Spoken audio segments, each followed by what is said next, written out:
U.S. U.S. History B, Virtual Interactive Notebook 3, Day 4. This is Cold War Part 3.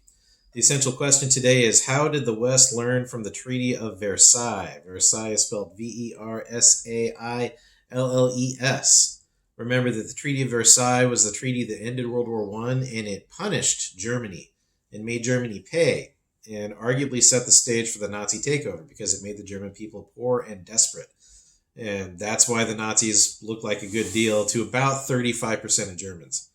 That's a percent that actually voted Nazi. All right, so the main idea today is Cold War III. The three subtopics are the Truman Doctrine, the Marshall Plan, and Showdown. I'm going to talk about two of these subtopics, and the third one will be a video. The Truman Doctrine. After World War II, there were communists in Greece who wanted to stage a communist revolution and take over Greece for the communists. Remember that Karl Marx taught that violence would be necessary to overthrow the wealthy, the people who own the factories, that you couldn't vote them out. So communists in Greece took it upon themselves to stage a communist revolution against the government of Greece. The government of Greece asked the United States for help, and the United States provided it. Truman called this his Truman Doctrine. Now, under the Truman Doctrine, the United States would help any country resist communism. We would help with money, weapons, and soldiers. Now, in Greece, it was just money and weapons. We sent the Greek government money, and we gave them American weapons. I believe a lot of them were surplus weapons from World War II, and they put down their communist revolution. The Truman Doctrine will have larger effects going forward. The United States during the Cold War always helped countries resist communism. Now, the two big ones that you may know about are the Korean War and the Vietnam War. So my dad was a veteran of the Vietnam War, and he was sent there because of the Truman Doctrine. But there were other places too, particularly in Central America. Even in the 1980s, Ronald Reagan got in trouble for supporting anti-communist, what he called freedom fighters, the Contras. They had death squads and they liquidated villages, so I don't know how much they were fighting for freedom. They also funded themselves through cocaine. Anyway, Truman Doctrine. The United States, this is what I want you to write down. The United States would support allies against communism with money, weapons, and soldiers.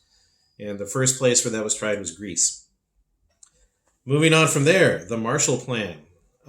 Marshall was a general, and after World War II, he wanted to make sure that the Allies did not repeat the mistakes of the Treaty of Versailles. The Treaty of Versailles was dealt very harshly with Germany and the Central Powers and made them pay war reparations. They had to give up territory. They had to sign an apology letter.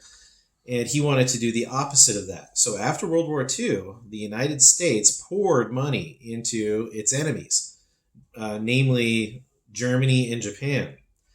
And after about a decade and a half of rebuilding its economy, these two countries became economic powerhouses. So Japan became the richest country in Asia, and Germany became, and still is, the most powerful economy in Europe. And ever since World War II, the United States tries to build its enemies up and not punish them after a war. There was actually a movie in the 1940s or 50s about this, where a little tiny nation declares war on the United States and immediately surrenders. The United States pours money into it. I forget what that movie is called, but it's pretty funny.